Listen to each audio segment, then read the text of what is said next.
first, all right, it's being recorded. Okay. So first, my name is Jared Denzel Keller. I am a mental health advocate and the senior press secretary at the Human Rights Campaign, and I am going to be moderating today's panel, Hope, Healing, and Well-Being, Peer Support Strategies for the Holiday Season. I think we can go to the next slide now, Tiana. All right, so just a little bit of background on the Steve Fund. The Steve Fund is all about supporting BIPOC young people's mental health and emotional well being. We put a spotlight on those from underserved and undersourced communities who are too often left behind. The Steve Fund works with young BIPOC people, their families, educators, and mental health professionals. We give them the tools, knowledge, and community support they need to thrive. The Steve Fund is here to help every young person reach their full potential, and we hope that today's panel discussion allows everyone participating to feel seen and heard. Mhm. And with that, we can jump to that. That's my introduction. Again, I'm Jared. I'm going to be moderating the panel, and I think we can jump to the next bio. All right. So, first of our panelists, we have Dr. Janice Beal. Dr. Beal is a nationally recognized mental health expert, clinician, researcher, and author with 30 plus years of experience serving underserved communities. President of Beal Counseling Associates and mental health expert for the Steve Fund, she has advanced culturally responsive programs and expanded access to care for African American and marginalized populations. Her leadership includes crisis response, COVID-19 emergency hotlines, hospital administration, and trauma-informed initiatives for incarcerated women. She has published extensively.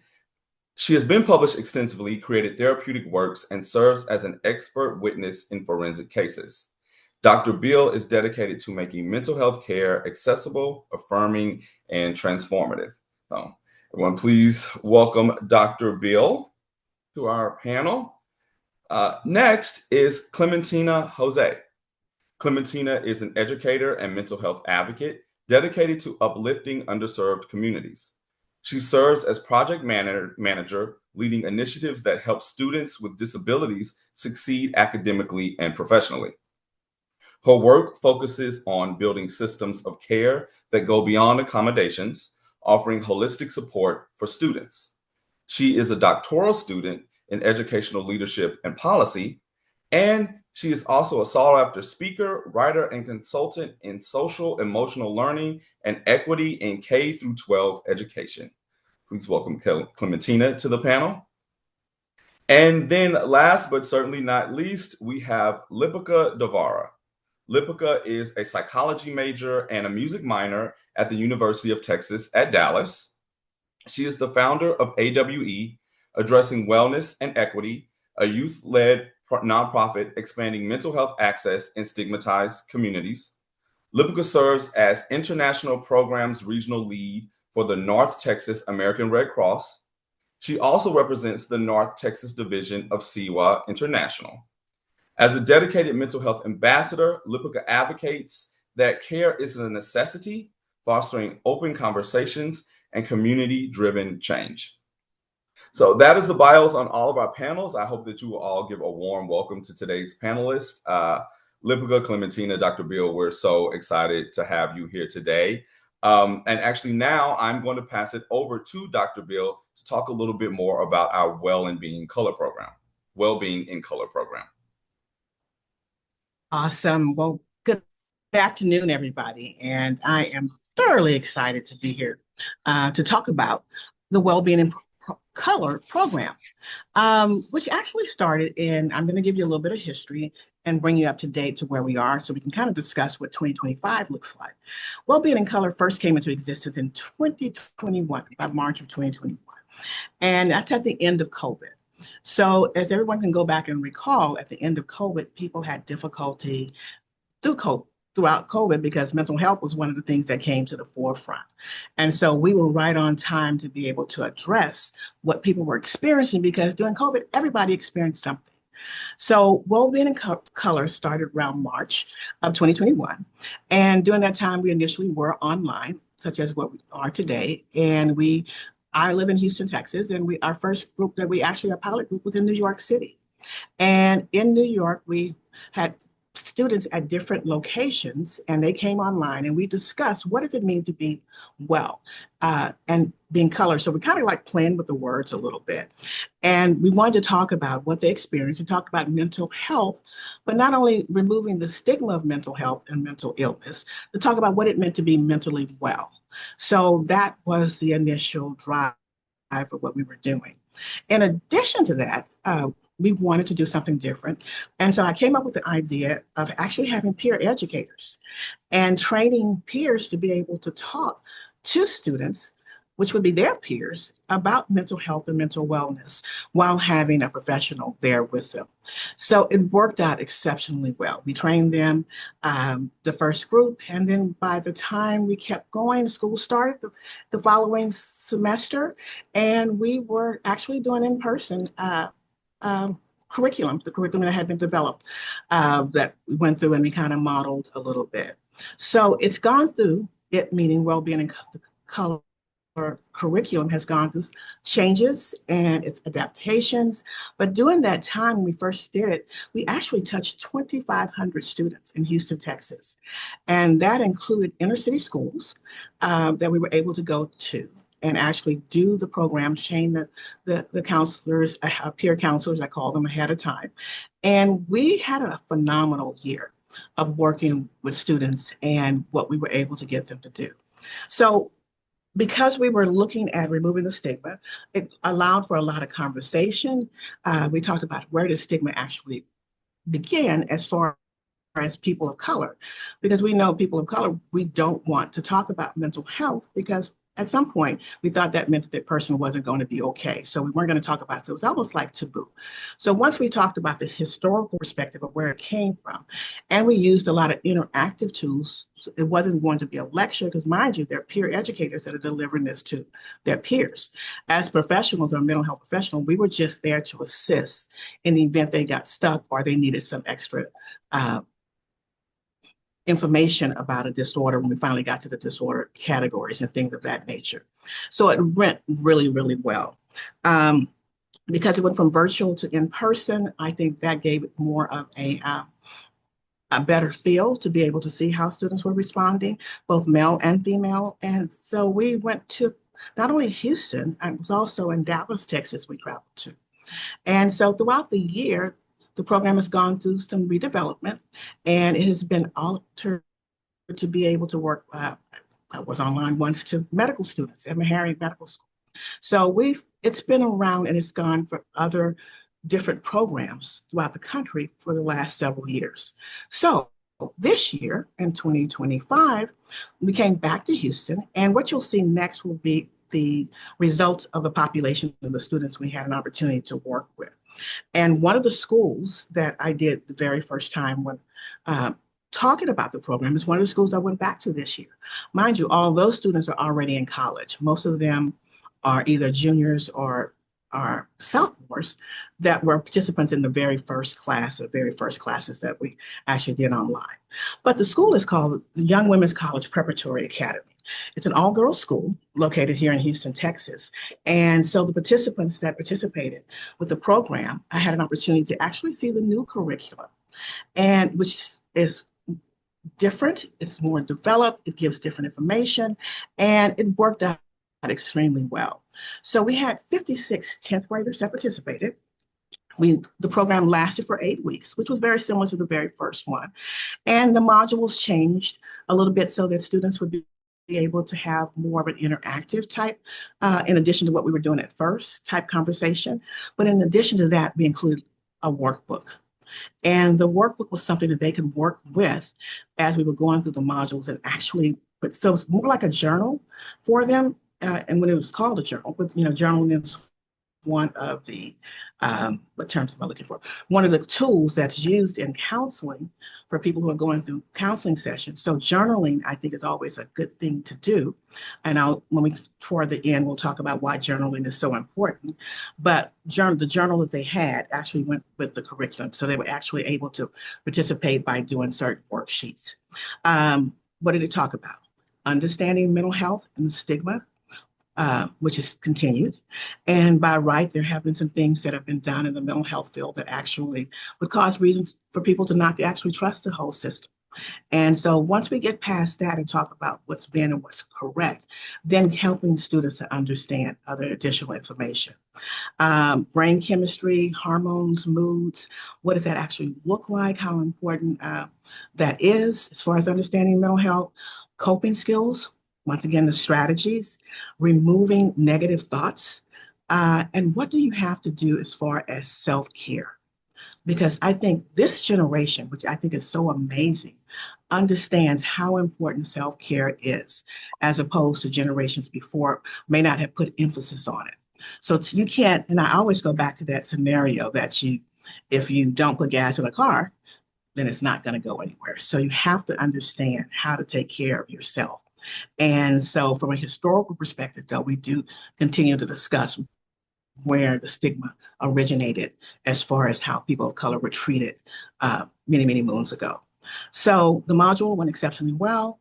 I find it that by the time we finished, though, our numbers decreased just a little because some students weren't able to make all of the sessions. But I had phenomenal, I mean, literally phenomenal peer educators. And they learned about it. They were ready to go at each session. They were just enthusiastic about saying and getting their peers to be able to share information.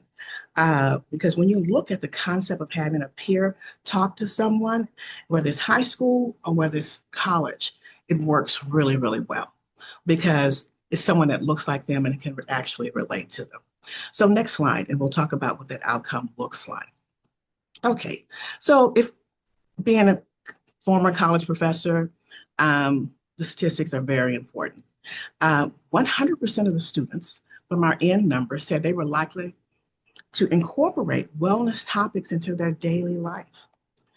And to me, that when you get 100% of anything, whether it's 5, 10, 15, 56, or 106, or 1,000 people, I think that's a good number because that meant that everybody understood the purpose of what we were doing. And so changing the language and changing how people perceive and going from mental health, mental illness to mental wellness, I think is always going to be our key as far as helping students to be able to verbalize and talk about how they're feeling and to understand what's being presented to them. They thought that the presenters were, 75% thought the presenters were excellent. So that's how they rated their peer educators. So that's pretty good. I think one of the major conversations were trying to understand and manage the ants. And let me explain what that actually means. Those are negative thoughts that we sometimes have and we give ourselves. So sometimes we are actually defeating ourselves before we actually get started by saying that I can't do it or that I'm not capable, or even so, the imposter syndrome, I guess, is another way to look at it for those when we start thinking that we don't deserve to be in the space. So by talking and reprogramming how you think actually reprograms how you actually do certain things. So removing those negative messages and thought contexts wherever they originated from, but in order to be able to go forward and doing positive affirmations. And then understanding the brain and understanding the fact that our mental health is equally as important as our physical health. If you look at the statistics again at the bottom, students stated they feel inspired to prioritize their mental health. I feel inspired to prioritize with self-care in order, I said that's on the rise, so that's a really good thing. And I think that students, and I want to just kind of put this a little bit, some students wanted to be able to share this information with their families and their parents because they wanted their parents to understand how they were feeling. And after talking and working through that little scenario about, this word choice is how you approach someone, especially if they thought their parents were not going to be receptive. And that was something we learned in the very beginning of the program, as far as thinking the parents wouldn't understand if they said they were depressed or they were anxious. And that's kind of like reprogramming parents as well, because old school parents would say, what do you have to be depressed about? All you have to do is go to school. That was my generation. So now we're talking about what does depression actually look like and what is anxiety. And the fact that, like I said, during COVID, everybody experienced something. So having that connection and talking and being more open helped the program to go exceptionally, exceptionally well. Do I want to share anything else additional about? I think the fact that we've been able to adapt it to so many different groups and so many different age groups, I think is amazing because it's just a matter of tweaking the information to fit that program. So overall, it was positive. The outcomes were positive. And so we will continue to improve and continue to use well-being in color. And so the play on names is well-being. We're going to be okay. So that's what I'm excited about, and totally excited about the information that the peer educators learned themselves and were able to deliver. So Jared, that's about it. I may have been talking fast a little bit, but hopefully everybody was able to understand the concept. No, no, that was great. Thank you so much, Dr. Bill, for sharing that. It was pretty straightforward, but also super impactful. I love how you talk about the different generations because I know we all have a slightly different view of mental health. So that was really good. So that is actually going to bring us to our Q&A portion of today's panel. And since it is a holiday themed panel, I thought we would start off with a holiday question by asking the panelists. What are some holiday traditions that you celebrate every year that are unique to either you and your community? Actually, I can start. So I'm from Louisiana. It's warm most of the year. We don't get snow, but we have this thing called the Winter Fete where they will blow fake snow. And I always kind of look forward to that because that's the closest we're ever going to get to snow down in Louisiana. So that is something that me and my family do every year. But I'm curious what you all do. Maybe we can start with you, Dr. Bill. What's a tradition that you have each year during the holidays? Well, first of all, rest is number one. So we try to make sure that everybody regains their strength and recuperates and then rest. And then one thing that we do is when we do come together, because we have a very small family, uh, I tend to invite people who don't have family here in Houston to our home. So with the small family that we have a large, by the time the end of the night, a large group of people and everybody's talking. But here I go again. One thing that I don't know what part of me comes out to be able to talk about what we're thankful for, because which is something that if you can identify what you're thankful for, it helps you to be able to know and look at what you don't have. Sometimes people push, I don't have this, I don't have enough money. Sometimes we're grieving because we've lost someone that year, or someone else there has already lost someone. And so we acknowledge that, but I have people go around the room and tell them what they're thankful for. And sometimes I guess the clinician part of me says, because if I know something more, like kind of give me more than one thing that you're thankful for. And so even my dog, he's called Sunshine. He's pitch black, but I named him Sunshine. I kind of look at him and say, you ought to be thankful for this house that we've taken you into. So yeah, thankfulness, my husband, we just kind of like make sure that we give gratitude and give thanks for. So that's our family tradition, no matter where we go after. So that's Thank it. you so much, Dr. Bill. That's beautiful. Maybe next, Lipika, would you like to tell us one of your holiday traditions? Yeah, I feel like I just have to second Dr. Bill on rest.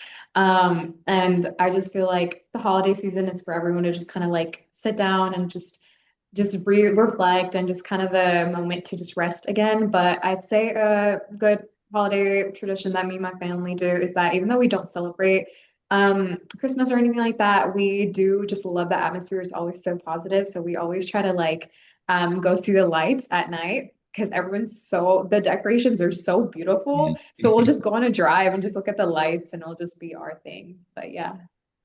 I love that. I love that. That's one of the best part of the holidays is seeing all the decorations. Now to you, Clementina, what's a holiday tradition that you have? For my family, like, what is Christmas without Home Alone? So, like, we love Ah, watching Home Alone, other like Disney Christmassy type of like movies. We also love watching like the SpongeBob Christmas like episode. So like we love like watching like different things like that from like when we were growing up. but also like we like going out to eat and like just being with our like family and friends. Like my family, we're Christian, so we like going to church on Christmas Day or like just being surrounded with our family.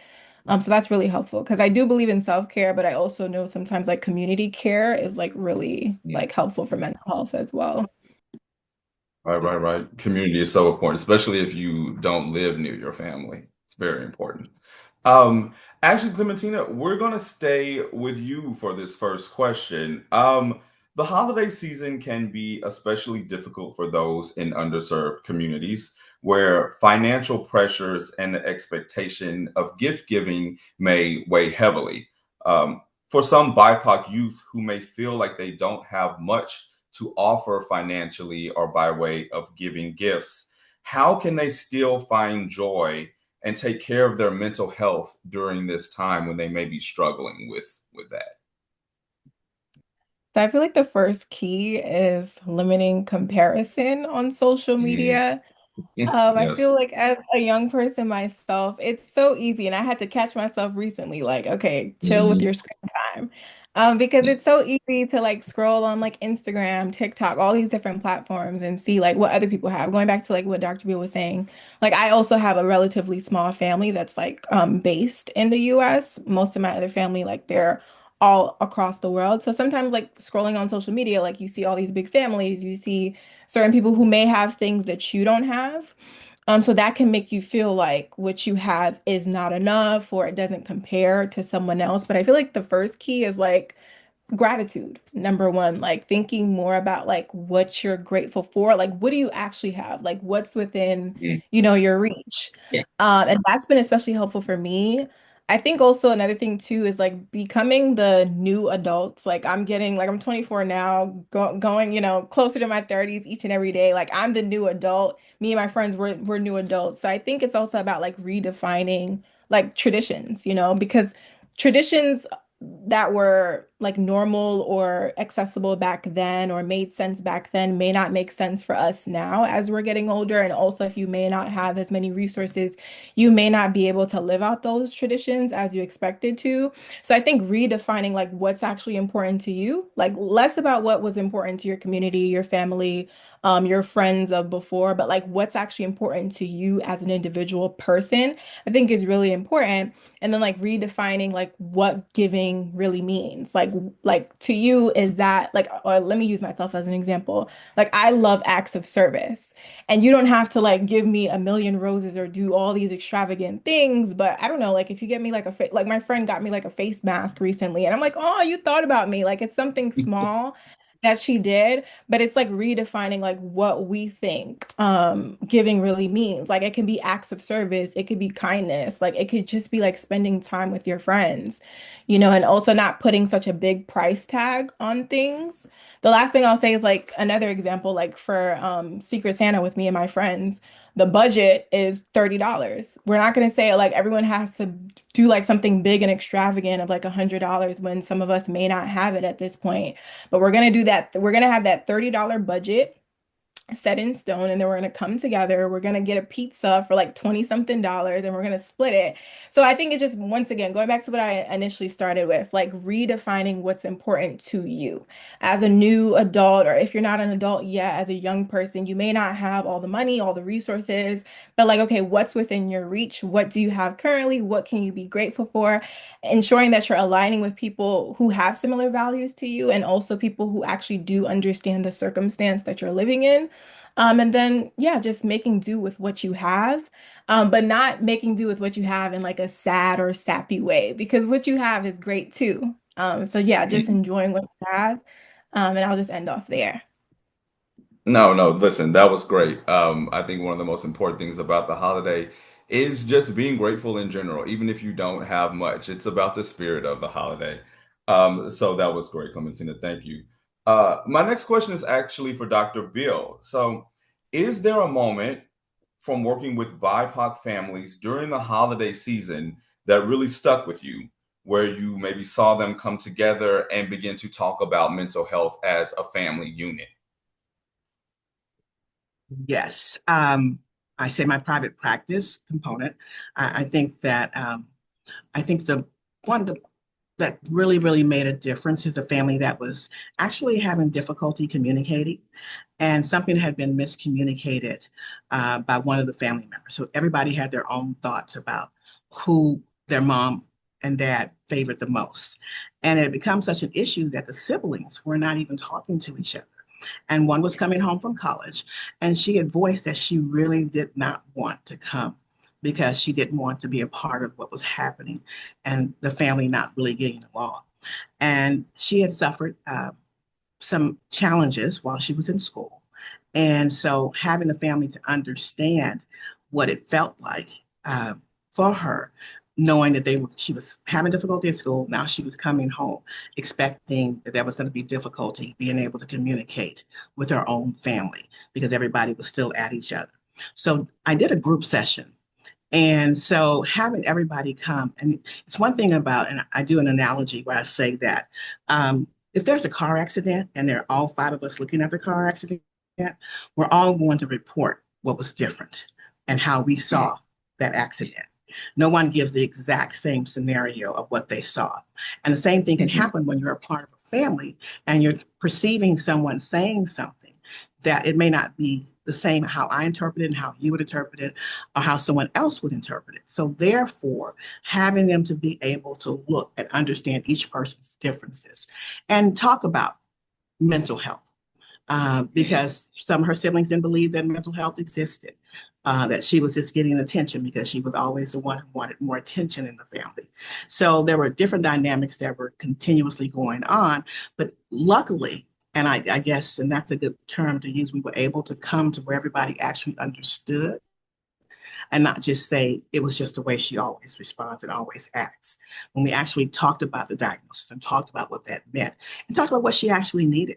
So for the first time, understanding where everybody had a conceptualization of what mental health was all about. Because I think even her father didn't even believe that counseling was sufficient, that it was just something that people just do.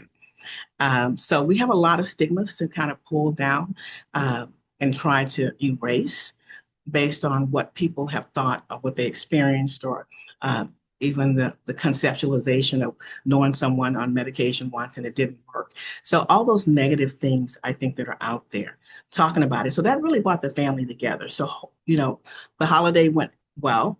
We met once before she went back to school and she felt a lot better. So, you know, the holidays bring about so many different feelings and emotions. You can have joy and sadness at the same time. So there was a lot of crying, but then it was a lot of embracing the idea that, yes, we need to support her and make coming home something special as opposed to something that she wanted to stay away from. Yeah.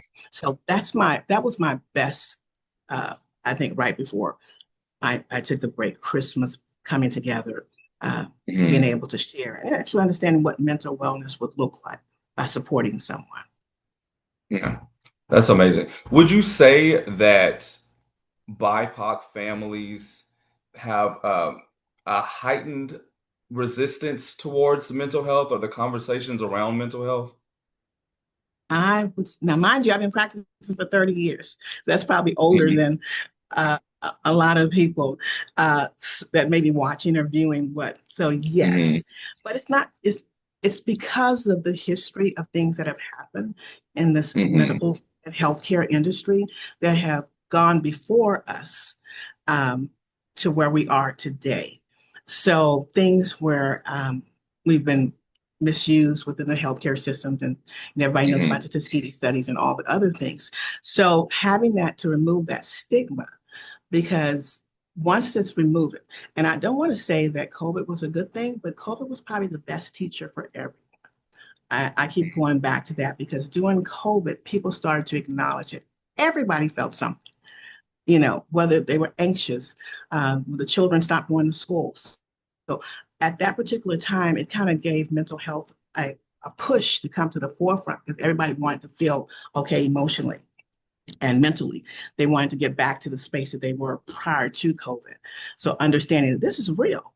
You know, your moods are real. How do we handle this? And how do we get past this? And how do we support others who are?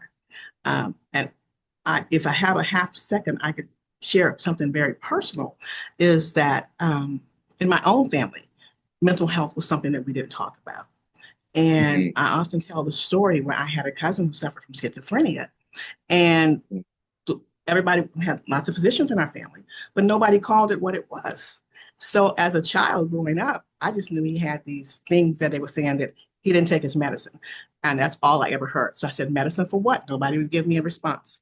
Mhm. All these doctors in our family, medical doctors, nobody would say what kind of medicine and what the diagnosis was, because I guess the level of shame that comes when somebody is actually having mental health concerns also came. And so having to remove that stigma. And I just love the fact that this generation of students, when I walk into a room and I say, how many people suffer from anxiety or depression, you'll see hands go up, where back in the day, no hands would go up because of the level of guilt, shame, and not wanting people to know. And so I just think it's amazing. I want them to talk about having a therapist just like going to the grocery store. And we're going to get Mhm. there. Uh, we're definitely going to get there. We So are, that, we are. Yeah, I feel like we're already moving there. So it is good to see the mhm. conversation around mental health, around therapy becoming more normalized. But keeping with the conversation around family and our cultural backgrounds, my next question is actually for you, Lipika. Since the holiday season highlights cultural traditions and family connections, how has your identity as an Indian woman guided your approach to supporting culturally stigmatized communities through your work with AWE? No, yeah, that's a great question. My identity as an Indian woman is just the central of how I exactly approach my work. With AWE or it was just shaped around how, like, seeing mental health is how, like, often stigmatized it is. And, when you ask that question about, in immigrant families, it's like, it's kind of just like a taboo thing, and how Dr. Beale did a great explanation of why that is. Just seeing that.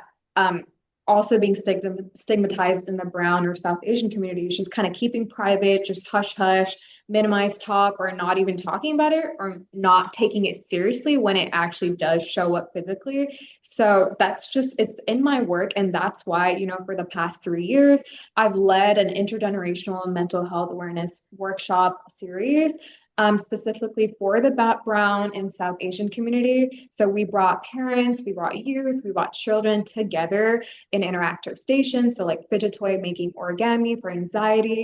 They wrote like letters to future self. So how they see themselves in 10 years, and writing future goals to get them excited about the future. Talking about academic stress in academia and having activities around that where students, just got to share their experiences. And we also hosted, like, youth parent discussions to talk about, like, key stressors within the Indian and brown students, and just kind of talking about if you had any communication barriers at home, like, are you discussing these things at home with your parents? Are you having these conversations or not? And how can, community organizations help you with that? So we had community organizations like SEVA and Yoga Bharati come and support the youth. So we had, like, AP psychology teachers come in, school counselors, yoga therapists, neurologists, psychologists, psychiatrists, veterans, clinicians kind of teach, like, practical tools. Like, for example, Yoga Bharati, we had yoga certified teachers come in and teach the attendees, like, exercise, like breathing exercises to help with anxiety, and, like, how can you calm yourself down when you're having a panic attack. And Mhm. that's what we did with our panelists, and we would rotate between, like, these 30-minute stations and that kind of thing. So all of this is just kind of rooted in my, like, cultural lens of family, community, and using that similar language, showing how, like, mental health is a shared experience and conversation that should Mm. be having with family. And it's not something to be ashamed of or hide. And so that's what I'm trying to build. And yeah. No, that's amazing. One thing I find interesting, I'm a black man, and India, you as an Indian woman, there are still a lot of connections that the BIPOC community has towards leaning into mental health, but also pushing back against it and having some resistance. Um, like, what were some of the responses that you saw from the people that were participating in your nonprofit? Yeah, yeah. So I think I'll, like, talk about when we did the little, like, moderate discussion. So the responses were, it was intergenerational. So you can imagine their parents were there, and, like, the Hmm. children and the kids, they were all talking. And so one of the questions was like, what is one of your like daily stresses in life? And so the parents got to like sit in on the like on their kids and explain to them like, oh, like this is what is happening like in school. Like I have so many assignments. I'm just kind of backtracking and I feel like I'm anxious all the time, burnout, all that. And their parents didn't know about that because at home they weren't like talking about it. It was just not a Mm. conversation. Like Dr. Bill like said, it was just kind of like you tough it out kind of thing. And you just I think it's very like just a BIPOC community kind of thing to just not talk about it or just toughen it out like we had it worse than you kind of conversation. So I think just seeing that the parents was a really eye-opening experience. So yeah, that's what I've seen from the work that I've done so far. Amazing. And that is really so needed to foster those conversations between different generations because we may just have different perspectives on it. So it's a conversation that is needed. I do just want to tell everyone, all the participants, if you do have any questions, please feel free to put them in the chat. I can take a pause and have some of the panelists ask, but just remember to engage and put questions in the chat if you have any. Um, and now, actually, I'm going to come back to you, Dr. Bill. I What strategies can peer leaders use to care for their own mental health while being present and supportive for peers on their mental health journeys? Dr. Bill? Okay, it's me again. Well, first of all, um, when working with peers, to make sure they understand that they don't have to have the answers to uh, whatever someone is going through. We don't want them to actually think that they become, counselors or therapists and they have to take on that responsibility. So, which means that they recognize that they're not the solution, but they're the bridge to the solution, that they may be able to give information. And that's one of the things we talk about, what the hotlines, the Steve hotline to call, what is to have, what does 988 mean? And how to go about doing that. So having them to actually understand their role and not to take on anything more than they're capable of. And one thing they may be able to do just to walk, like for college students, when I'm talking to college students, I say just walk across campus with someone. And once you walk across campus and you give them to a professional, then your job is done. So well done for doing what you were doing and what you were capable of. Don't become overwhelmed, because you become overwhelmed and overburdened if you're trying to help someone and not have the correct tools. Um, Practice intentional self-care for themselves. So they understand when they talk about what does that actually mean. So people really don't understand what self-care means. They think maybe it's going to get your nails done, maybe it's going to get your hair done, and that may be part of it too. Because when you look good, you feel good. And when you think you do, it kind of helps boost the self-esteem. But sometimes it may be just meaning rest. Yoga, I think, is an excellent tool for self-care. Taking time for yourself, whether it's early in the morning, in the middle of the day, and understanding how to get in touch and become centered to be able to help you, because a lot of students, mind you, are have school as well, and they have all these other responsibilities, and then they're going to be peer educators. And trying to help others to be able to do certain things. So, and also learning how to say no, um, which is very, very important thing. If you learn how to say no very early, then people tend to know that you can set boundaries and you know when you're able to do certain things. And that's very, very important, which I had to learn. Uh, I learned kind of late because you tend to, if you're in a helping profession, you want to help everybody, but then sometimes you just can't do it. And understand what compassion fatigue is actually about. You know, understand when you're becoming overwhelmed yourself.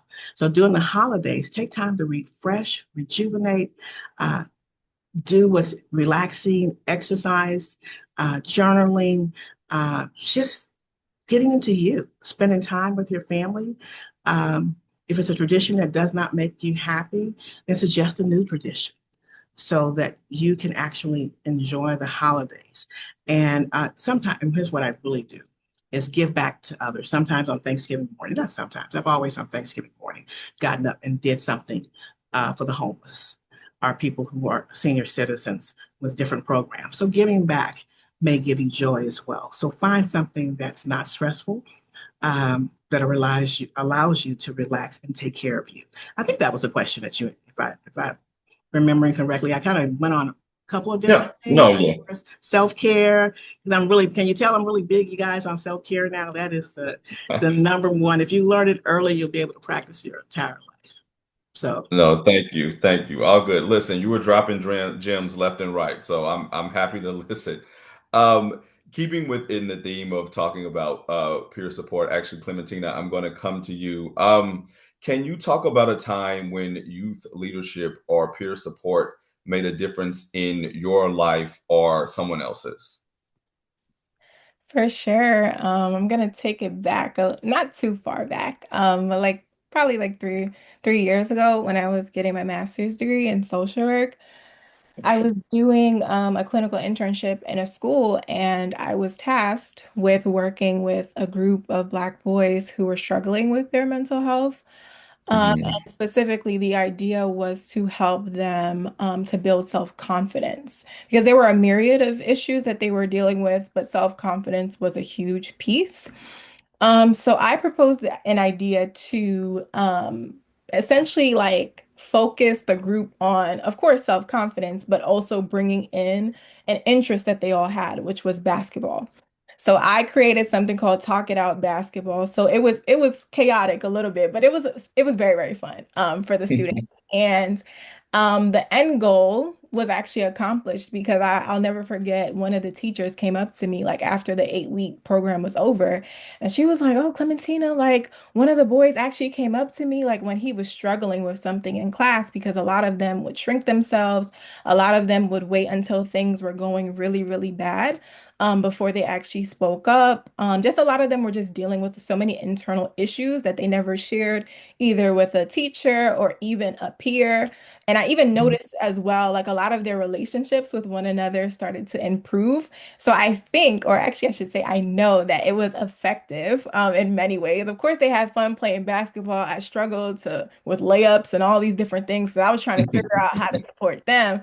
But it was great though. I feel like it was really interactive. And I feel like I made a difference in their lives because number one, they told me that they would never forget me, even though I left after my internship. But also too, like I was happy to see just an overall change in the way that they presented themselves, in the way that they spoke in the classroom, in the way that they spoke to their peers and so on. So sometimes it's in the little things that Mhm. cause us to make a difference in the life of someone else. Oh, that is amazing. And I also know very little about basketball, so you're not alone on that one. Clementine, I don't know anything about basketball.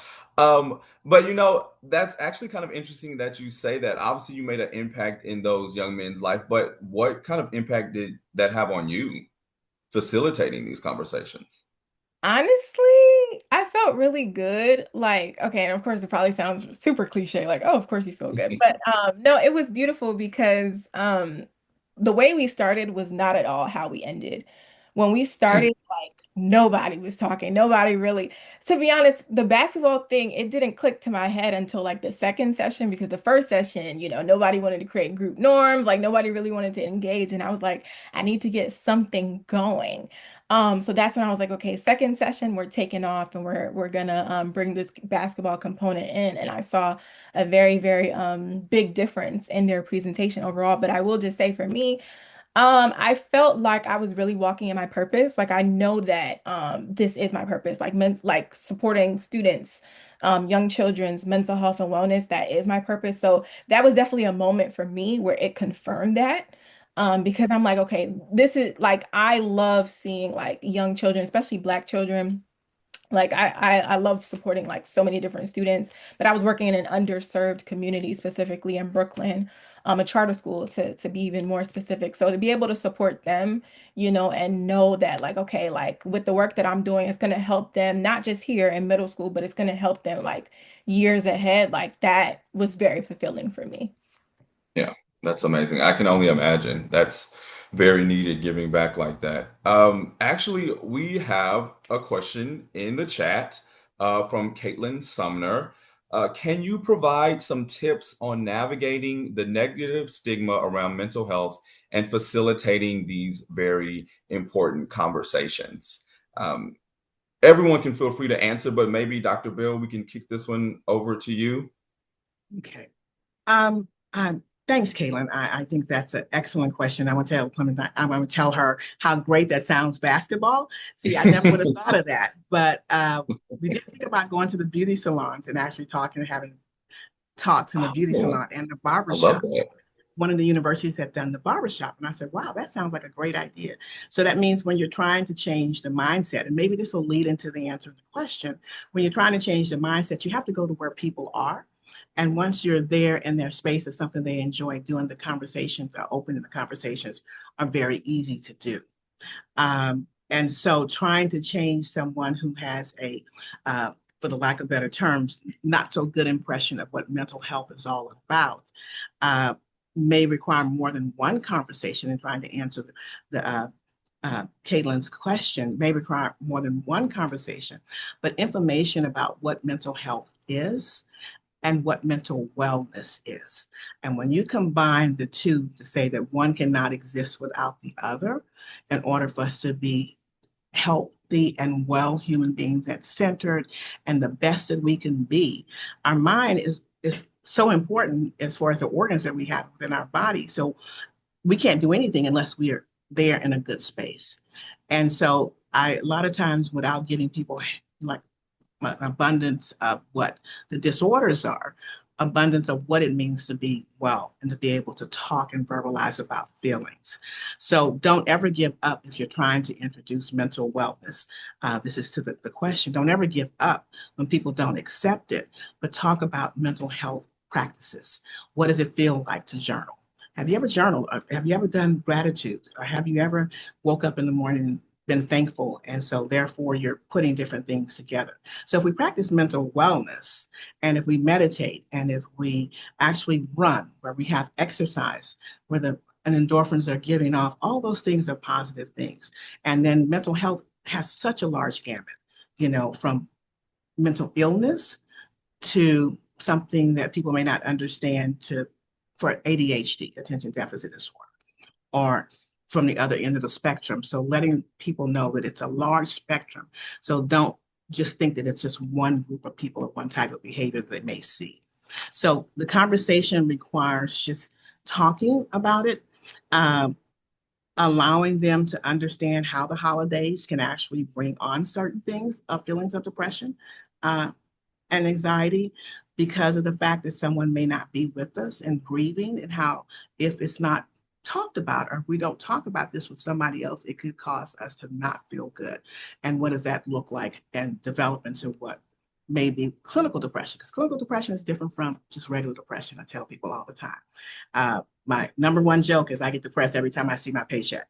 And so people laugh because you see you're smiling as well, because it says like, oh, okay. So it takes and I use laughter a lot as well too. I do crack a lot of jokes in order for people to feel comfortable to start talking about something that's really serious, about the topic.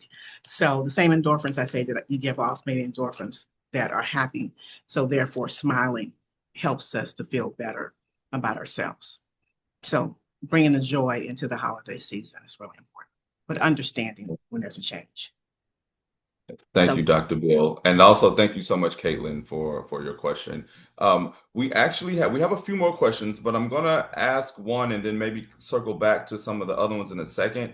I'm actually gonna come to you, Lipika, since you just talked about some of the conversations between different generations with your nonprofit. One of the questions from Catherine AJ says, how do you talk to those who are having issues of apathy and dread toward the holidays because they feel guilt about not having anyone to spend it with because their family doesn't want to engage? No, yeah, that is a great question. Definitely, I feel like one thing that is prevalent, especially when your family is a very accepting, and these were conversations that I had as well when we were having those moderate discussions, as I told you. Yes, there were kids that weren't like comfortable sharing anything with their parents, and you have to encourage them. But one thing that like with the conversations and everything that I've learned is even if you don't have like direct family that doesn't really support you, having friends or family around you, that sense of community is so important. And creating a sense of community and keeping up with your friends, or if you have friends that are long distance, just keeping up with them is hard. Like creating traditions. I know we're talking about like holiday traditions, doesn't have to be holiday themed or anything, but just having traditions or creating those traditions always get like will keep you in touch with that community aspect of it. I like to tell everyone like create some kind of tradition with your friend or someone that you're getting to know to get that connection going because that can be your like yearly thing that you do. Like with my friends, I like do like a girls' dinner kind of thing every month. So that just keeps us connected, even if we're not like in the same area. So to answer the question, I don't know if I fully answered it, but I think having a sense of community and keeping up with them by creating traditions, whatever it is, to have that community, even if it's not with your direct family, you know, friends can be your family, you know. So yeah, that's what I suggest. And I guess, yeah, I don't know if I completely answered it. It's like, Oh, oh, sorry, Dr. Bill. You can go. You go. oh no, I said I absolutely love that because sometimes Oh, friends are better family members to you than the actual family members, Yeah. the bloodline. So that's why I love this new concept of Friendsgiving. You go into all these new parties that everybody's just with friends, exchanging books through Friendsgiving. Uh, I found a new book. So people are doing all types of things to bring themselves and bring people together. So, Yeah. and generations coming together is awesome too. So, No, yeah, I definitely. love And that. just to add on, sorry, just to add on to that, I was just gonna say, just came up to mind. Me and my friend now we're doing like a little gingerbread competition. There's one this like upcoming Saturday, so we're gonna go like do like a gingerbread competition as a group, and all their families are coming in, and like there's gonna be a panel of judges judging our gingerbread houses and to see like whoever made the best gingerbread house, and that's gonna be our theme. But yeah, I just so want to share that. awesome. No, I love that. You know, it's interesting. When I first moved to New York City, I'm from Louisiana. I had no family, so community was like super duper important. It was one of those scenarios where my friends really did become my family because I unfortunately didn't have any around me. So creating your own traditions, building community, like I love that answer, Lipika. That is super important. My next question is for Clementina.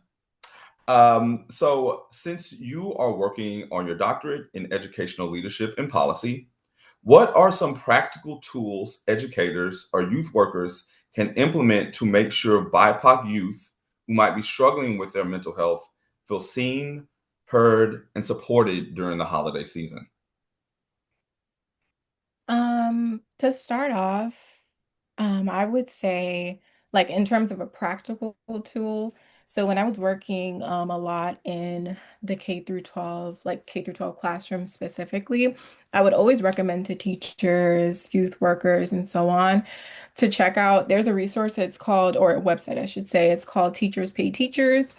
And they actually have like a lot of social emotional learning, like worksheets, like journaling prompts, and all those different things. And sometimes I would even use that with students in sessions. But I also encourage like youth workers, teachers, and so on, because social emotional learning should not only be confined to like a social worker or a therapist or a psychologist using, those practices. Teachers and youth workers should also feel paraprofessionals should also feel empowered to use those resources in the classroom because if anything, we want to make sure that students are actually using the skills that they're learning, but how can they use them if they're not being given like the reminders or even the tools if they're not being reinforced even in the classroom? So that's like a practical tool that I would give.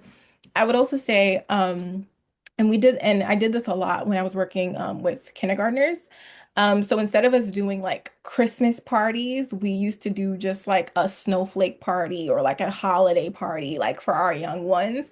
And that was really helpful because we were working with like a diverse group of parents and students. So a lot of them did not celebrate Christmas, or a lot of them just didn't really want to hear about like the holidays. But a cute little snowflake, like we practiced like making snowflakes and like doing like cute little activities. It was really helpful. And funny enough, like a lot of people don't think about it, like, but also like young children also deal with mental health challenges as well. Like a lot of young children deal with it as well. And sometimes the holidays, though they may not be able to fully understand like what's going on, they're having their own issues that we also may not fully understand, but something is surely happening. So any way that we can not necessarily distract, but any type of reinforcements that we can set up or just supportive measures that we can set up to help them, it's really important. And then I would also say for like older students, I think it's really important that educators, youth workers, paraprofessionals, all folks, social workers included, mental health counselors. I think it's really important that we also ask young people what they want to do. Not just Mm, not just around the holidays, but also like just in general. I find that there's like a lot of information going around, like, oh, like we need to celebrate youth voice, like we need to bring more young people to the table. But like a lot of people don't actually ask young people, like, hey, what do you actually want to do for the holidays? How do you want to celebrate it in the classroom? What are some mm, ideas that you all have? Because they always think, well, what are they going to say? And I used to find sometimes when I would ask young people, what they would want to do even during sessions, sometimes I would hear, I don't know, but I would find that they would say, I don't know, not because they didn't know, but they have just never been asked before. Like they've never been mm, like put in a position for them to actually speak up and share like what they actually want to do. So they didn't feel empowered to tell me what they actually wanted to do. So I think it's important, even if someone does say, I don't know, keep asking, just feeling mm. like giving students, young children the opportunity or the autonomy to like just have decisions that like they can make and like it actually affects things. Like I think that's especially important. So, and also one-on-one check-ins as well, not doesn't have to be high pressure, but like actually and authentically asking a young person how you're doing and not like quick, like how you're doing, and then just push them into the classroom, but actually asking how they're doing and waiting for them to respond. I think that's super helpful. Because in this culture that we're living in, nobody's actually asking how you're doing because they really care to know, which we Right. have to work on. I'll conclude there though.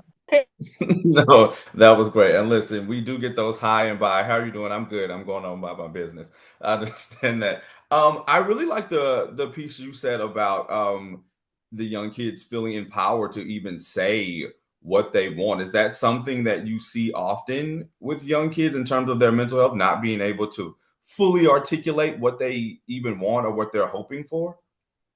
Yeah, like I've noticed that a lot. But one thing that I do notice is, and going back to it, appear like I used to say when a student would instantly, because I would ask a question and they would instantly say, I don't know. Then I would be like, come on, you do know. Like you do know. And then if I give them maybe a minute like to process what I actually said, or if I repeat it, they'll actually give me an answer, whether that's the next time I ask or maybe three times down the line when I ask. But I think it's just really important to ask a question and also like give young people like the room to actually think about it. I feel like we also live in a culture where somebody asks you a question and you feel really compelled, like I need to answer super quickly. Also young children, I know in underserved communities, like even the way I grew up, like if my mom asked me something, like I better know, like, and I better know quickly. So I know a lot of young children kind of feel pressured. So the quick thing for them to say is, I don't know, because it's the easiest thing to produce. But it's a lot more transformative when we actually ask the question. We remind them that it's okay if they don't know, but also we just want to give them like wiggle room to think about it. If they still don't know, it's okay. Like we'll actually proceed. But I have noticed that a lot. That's why I try to just be very intentional about like giving room and giving space for young folks to actually think through the question and repeat if necessary. Thank you so much, Clementina. That was amazing. I'm going to go back to some of our chat questions now. Um, there's one from Carmen. When one family member is not considering others as holidays are approaching, they are not interested in others' experiences or contributing to the family needs, not willing to acknowledge others with empathy. How might peers address this? I'm guessing, Carmen, you may mean like, how do you navigate conversations when one family is kind of disregarding some of your mental health struggles? I'm gathering that's what you meant by that question. Dr. Bill, could you give us some insight there? Sure. And if that is the uh, and I guess I was trying to interpret it as you were talking as well. If one family member appears to be negative or are not accepting, sometimes it may mean that conversations need to be a little different so that everybody can express how they feel. Um, Sometimes you may have to interact different. Let's say that you've never played a game, any type of the card games where people have to talk and share. Um, and so therefore it requires people to be on teams and to try to get someone in the Christmas spirit. Empathy is something when you're trying to do the difference between empathy is I understand how you're feeling. I don't Sympathy is when people try to feel how you're feeling and try to feel the same things because they're sad because you've lost something or lost someone. You don't have to experience everything that everybody has experienced, but you can have empathy and respect that person. So it's really, I think, about respecting the teenager, as I see the word teenager in there, as they're becoming a young adult because they have feelings as well. Um, and if we ask how you're doing and how are you feeling, really stopped as family members and to listen because sometimes people won't share because they think that you won't listen to them and you won't accept what they have to say. And with teenagers, I always say it's how you say it for people to be receptive.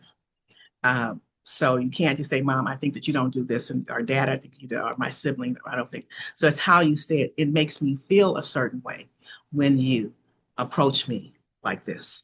And so then that person is hearing the message differently and hopefully being able to receive it differently as opposed to it's my way or no way. So how do you change the culture? One person at a time, because you want everybody to feel inclusive um, during the holidays when they're with families. And, if something that they've experienced, just allow them to be who they are. Sometimes people make messages or say things that are very important. It's just that we miss it because we have a different agenda of what you expect the holiday to be like. So change it a little bit. And hopefully that teenager, and hopefully I'm interpreting it correctly, whoever gave that message to us. And if not, um, maybe we can add something as we go on. But peers, calling your friends and letting them know how you're feeling and encouraging that peer to go ahead and talk to their family and talk to their parents instead of being in their room closed in and talking to only you. If it's a peer-to-peer relationship, go and talk to your mom, bring her in, bring your dad in, bring your sibling in, and just sit down and talk and see how it goes and use Thank you. different words. Yes. Thank you, Dr. Bill. And for whoever submitted that question, I believe Dr. Bill did answer it, but if you have a follow-up, please put it in the Mhm. chat and we'll circle back to Dr. Bill. Actually, I'm going to stay with you for a second, Dr. Bill. How can BIPOC youth nurture joy and connection during the holiday season when they may be experiencing depression or loneliness? Okay. Well, that's with some of the research that the Steve Fund has done earlier in the year. Loneliness was one of the things that was identified while students were on college campuses. And understanding that and understanding being in a different space um, and understanding what depression is, it may be difficult to reach out to someone to try to bring them something that you're not experiencing yourself. Acknowledge that I may not be okay, and because it's okay not to be okay, but we're going to work toward getting better as opposed to when they're talking to someone else and trying to help bring them up and they don't feel that same way themselves. Joy and grief can exist in the same space. You just have to understand what you're experiencing and what that looks like for you. Um, Start small, try to do something that can actually change how you're feeling. Um, be able to, it may not be doing a grand gift giving. And I think earlier someone talked about social media. I'm not sure which one of the panelists. Social media has its space, but if you're not feeling okay, that may not be the best time you need and best place you need to spend your time. Because on social media, nobody puts anything negative on social media. Everybody puts a great picture because you work on it before you put it on social media. So you want it to be the best picture ever. And people have said, oh my God, they've lost weight or they look good or I don't have this or I don't have that. And a lot of times it cannot be the same. You can change all types of things. You can change clothing, color. So, people go and stand in front of a car that's at a car dealership and others think that they have the car. And so they're being able to do things that they start thinking that they can't do. So limit that kind of interaction. Don't make that your friends without talking to people and actually talking about your feelings. So if your peers and you're a peer person that's trying to help others, you have to first help yourself first. Remember, that's the first key to being excellent at what you are doing. So, and reach out even when you don't isolate yourself. That would be the last thing I would think. Isolation brings room for depression and other things. Oh, we have to talk about seasonal affective disorder. I mentioned that. I think I had a note somewhere here to talk about that. What does that actually mean? You're saying that you were from Louisiana and you didn't get any snow. We got our first snow in Texas. I thought I was in Oz when I woke up that morning. I don't know how many years ago. It was like, oh my God, there's snow, because we don't get snow that often. But if you're in a cold city or a city that experiences a lack of sunlight, sometimes can bring that on. So understand that as well, especially. And so that means don't stay into a dark room. Make it lighter. Increase what's coming in because the sun is not shining up as much. So understanding what that looks like for you so that you can improve your mood and improve your how you're actually feeling. So Amazing. Thank you, Dr. Bill. I just want to note again that we do have a survey at the end of the panel. So prep to be able to log in and answer a few questions for us. I also wanted to flag this comment I see. I think this was towards Clementina dealing with a 14-year-old sister who says IDK a lot. Um, like, yeah, I think that's for Clementina when she talked about the kids who say they don't know. Listen, I have a sister as well who doesn't seem to ever. She knows exactly what she wants, but then also doesn't at the same time. So like, it's a mess. We're stuck in the middle there. Um, my next question is for Lipica. Touching a little bit on your minor, as someone who is minoring in music, has music played a meaningful role in supporting your mental health journey, particularly during the holiday season when emotions and traditions often feel heightened? Would you recommend music as a coping mechanism for others facing struggles with their mental health? Definitely. I feel like who hasn't? I don't know. Like for me, like music absolutely played a big role in mental health, especially through singing. Like whenever I sing, I just feel like at ease. You know, when you like bottle up emotions or you're just kind of feeling like you don't have a way to express it or you can't like say it, like there will be other outlets. And personally for me, my outlet is like music and singing. And that just gives me a way to like express myself when I have a hard time like finding words or like even feeling out my emotions to process whatever has happened. So definitely that, and also listening to music just is the same way. Like for me, I can just put on a song that can shift my mood. So I'm feeling sad, like I'll put on like happy music, or like if I'm wanting to have like a chill day, I'll put on like some nice R&B. But like I will not put like if I'm feeling sad, I'm not gonna put sad music. That'll just make me more sad. But like that's just kind of how I do it, and that just makes me feel like less alone too. So definitely that can definitely be like a coping outlet for a lot of different ways. And like whether it be singing or like playing an instrument or just listening to music, it can obviously be like a coping outlet, but not a replacement for like therapy or like other support. I just feel like it's a good tool alongside them. But yeah. Thank you. Who's your favorite artist when you're feeling down? That is such a hard question. Like, I'll be listening to everything, but I don't know. I feel like a little Daniel Caesar or like Frank Oh, Ocean. I really love like R&B. So definitely that. Oh, okay. Riri. Riri, she can hype me up. So Okay, very vibey. Okay, you're gonna yeah. be like feeling wavy Yeah. after listening to music. Um, okay, well, thank you. All that was great. And with that, we're actually gonna come to our final question. Since again, this is a holiday themed panel, I would love to hear what you all are grateful for this holiday season. Maybe Dr. Bill, you can kick us off here. make me last. Make me last. I want Okay, to. okay. Okay. Okay. I will go to Clementina then. I will say that I'm very grateful for community in this season. Like, I feel like I have wonderful friends, wonderful parents, wonderful siblings, who genuinely support me, show me love. Like, so I'm just extremely grateful for my community. That's beautiful. Lipica? Yeah, I am I second Clementina, honestly. I'm really grateful for like community and my family and friends. And I just wanted to share one thing. I went to like a leadership preparatory school yesterday to do a presentation with like eighth graders, and I asked them the same thing. Like I did a gratitude challenge with them, and I was like, "Hey, like, what is one thing that you're grateful for?" And I just wanted to share some of the responses that I got from the eighth graders. I got wholesome ones like God and family, but there were some like Liam Hemsworth or like the Kardashians. So there's a lot Okay. of gratitude in the air for sure. So just wanted to share that. But yeah. Well, listen, as long as they're grateful for something, we'll take it. And then last, Dr. Bill, what are you grateful for this season? Actually, I'm grateful for health. Um, my daughter who is away from school will be coming back to join us for the holidays.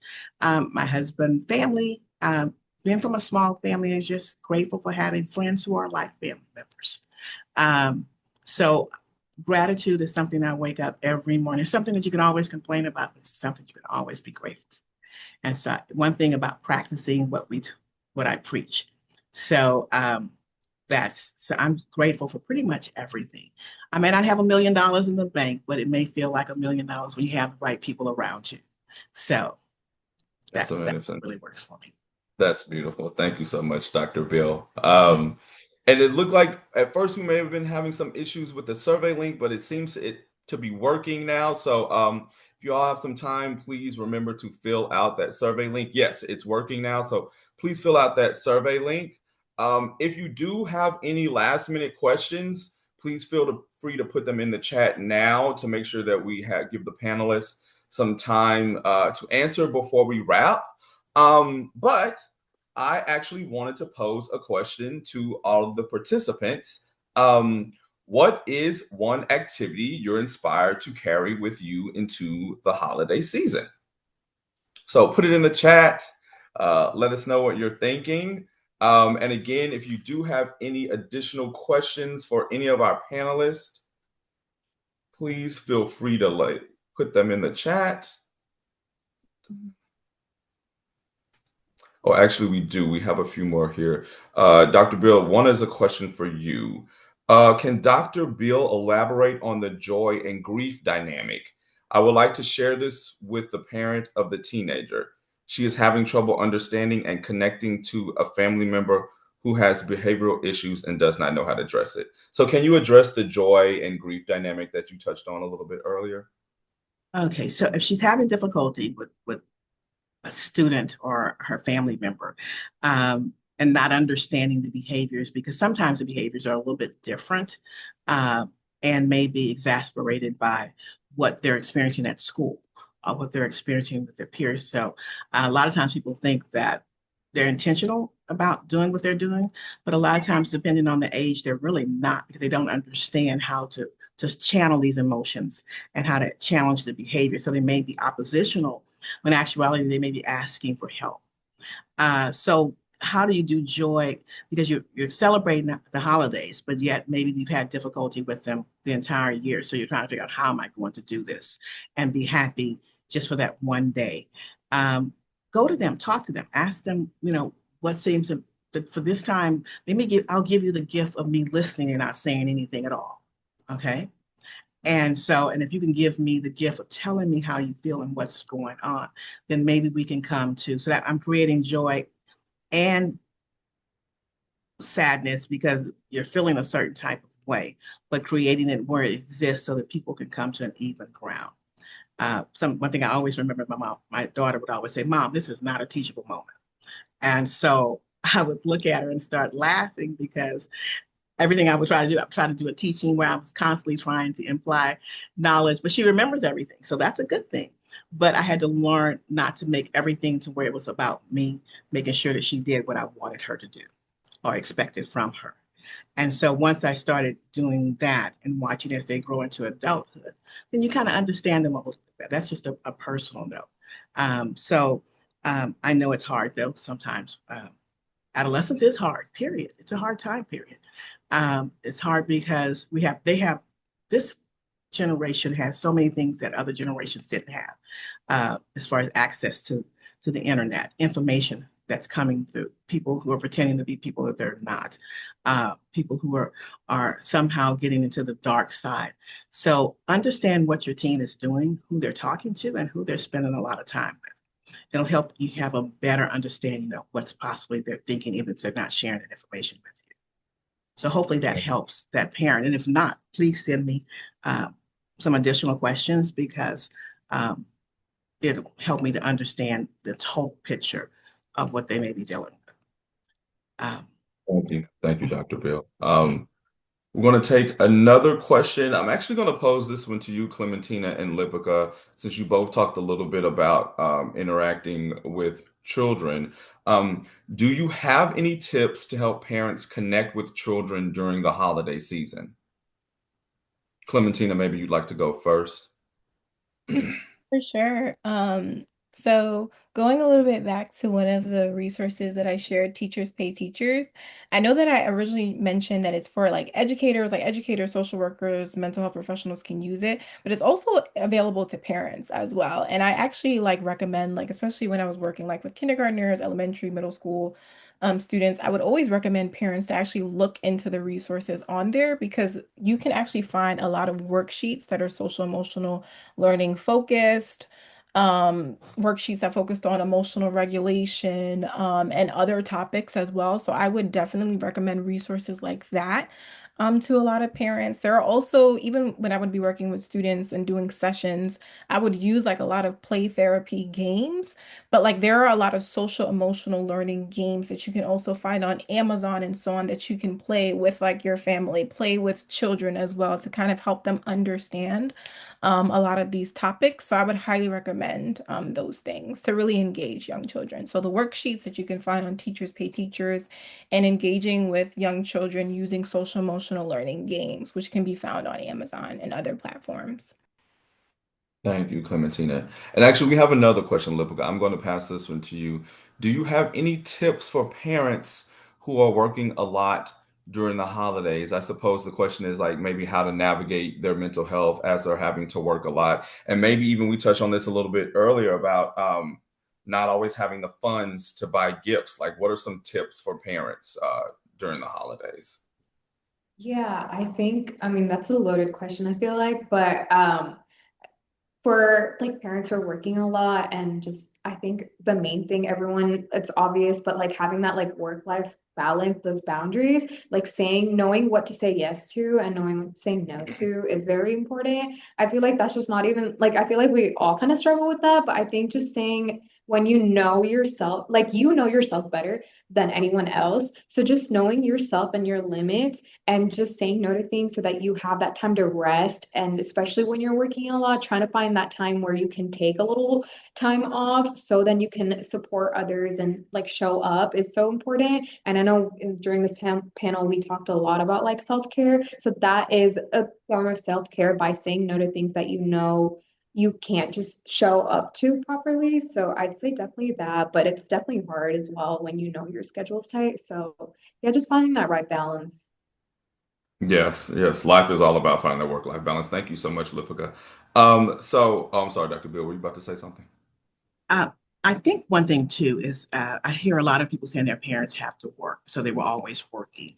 But I think parents need to sit down and have a conversation with them, so that they understand that that's the way that they're actually, instead of just saying I'm working so that you can have X, Y, and Z, because a lot of times it's not about the material things, it's about the time that the parent spends with with the child, so, or adolescent or whomever else.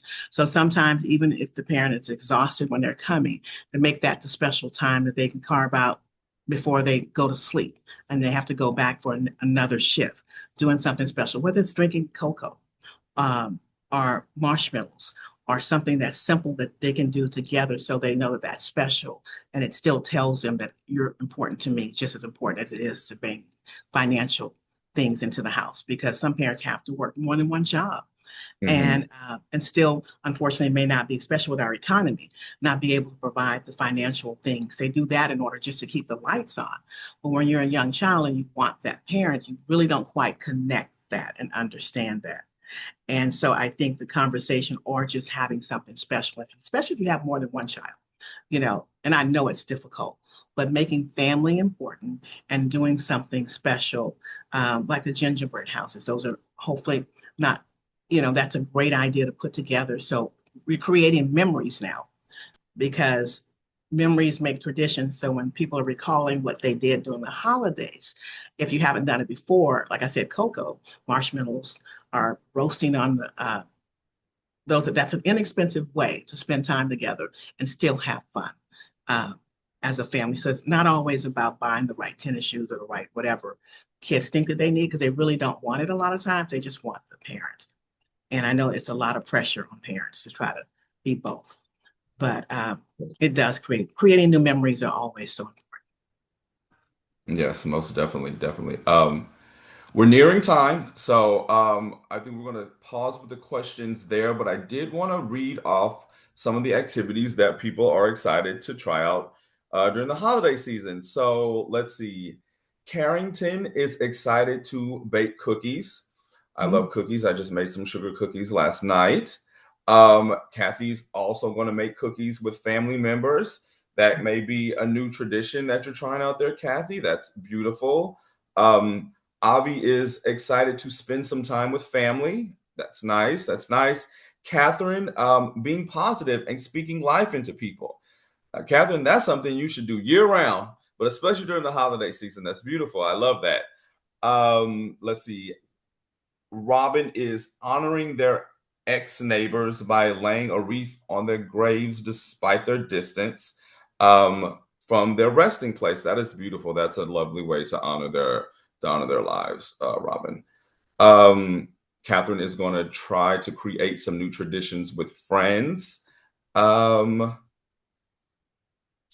and then Monica says she's going to stay active in the midst of holiday chaos and travel. Listen, that's going to be tough, Monica, but I support you in trying to keep the chaos to a minimum during the holiday season. Um, Thank you so much, everyone who participated, putting your questions in, sharing some of the activities you are excited to take on this holiday season. And thank you so much, Dr. Bill, Clementina, and Lipica for participating in today's panels. Your responses were great, and I think everybody has some really solid gems that they can take back with them to apply to their lives during the holiday season and through the remainder of the year. But before we go, we are going to go to our resources page just for anyone that may need some help beyond today's conversation. I think we're going to pull that page up shortly. And once that page is up, obviously, Dr. Bill, Clementina, or Lipica, feel free to jump in with any additional resources you think that may be good, possibly put them in the chat or just say them here. But this is our resources page for anyone that may be looking for some additional help during the holiday season. Oh, can I say something? Of course. The Steve Family Funds Family Network newsletter, go to our website. It has so much information for parents on there to be able to find out and talk about so many different issues and concerns. So I would definitely tell parents to go to that. But what I don't see is I don't see the 988 hotline on there, and I probably should have turned that in. Is it there? No. Okay. And what does that mean? That's the new, and having that information because we don't know where people are going to be. On a serious note, to understand if people think that there's no hope, or they think that they can't go on and they need someone to talk to at all hours, 24/7. It's a suicide hotline and it's changed its number. So 998 is what I would suggest, and I apologize for not sending that in earlier. And I can put it in the chat too if people are in need. Amazing. Thank you, Dr. Bill. Mhm.